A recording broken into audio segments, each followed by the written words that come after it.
തെരഞ്ഞെടുപ്പിൽ കോട്ടയത്ത് യുഡിഎഫിനെ പ്രതിസന്ധിയിലാക്കി ജോസഫ് ഗ്രൂപ്പിൽ പൊട്ടിത്തെറി.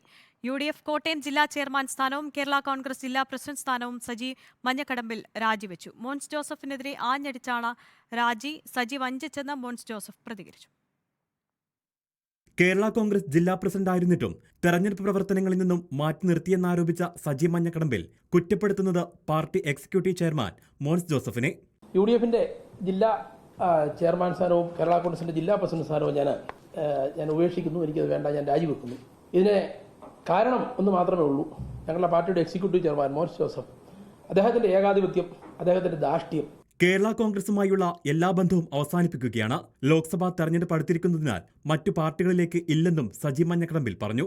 എന്നാൽ വഞ്ചനാപരമായ നിലപാടാണ് സജിയുടേതെന്നായിരുന്നു മോൻസ് ജോസഫിന്റെ പ്രതികരണം. പാർട്ടിയിലും മുന്നണിയിലും സ്ഥാനമാനങ്ങൾ നൽകിയിരുന്നു. പാർട്ടിയിൽ പരാതി ഉന്നയിക്കാതെയാണ് സജിയുടെ രാജിയെന്നും മോൻസ് ജോസഫ്. ഏറ്റവും വലിയ പരിഗണനയും അംഗീകാരവും നൽകി അദ്ദേഹത്തെ ചേർത്ത് നിർത്തി മുന്നോട്ട് പോവുകയും ചെയ്യുന്നതിനിടയിൽ അദ്ദേഹം UDF സ്ഥാനാർത്ഥിക്ക് ദോഷം വരുന്ന വിധത്തിൽ അതിനെതിരായി ഒരു നിലപാടെടുത്തുകൊണ്ട് മറുചേരിയെ സഹായിക്കുന്ന വിധത്തിൽ ഒരു നിലപാടെടുത്തുകൊണ്ട് വന്നത് തികച്ചും വഞ്ചനാപരമായ ഒരു സാഹചര്യമാണ് ചെയ്തത് എന്ന് പറയേണ്ടതായിട്ടിരിക്കും. വിവിധ പരാതികൾ അദ്ദേഹം ഉന്നയിച്ചു. ഇത്തരത്തിലുള്ള ഒരു പരാതിയും പാർട്ടി കോർട്ടിൽ അദ്ദേഹം ഉന്നയിച്ചിട്ടില്ല, ഈ നിമിഷം വരെ ഉന്നയിച്ചിട്ടില്ല. സജിയുടെ രാജിക്ക് പിന്നിൽ ആരോ ഉണ്ടെന്നും മോൻസ് ജോസഫ് ആരോപിച്ചു. റിപ്പോർട്ടർ, കോട്ടയം.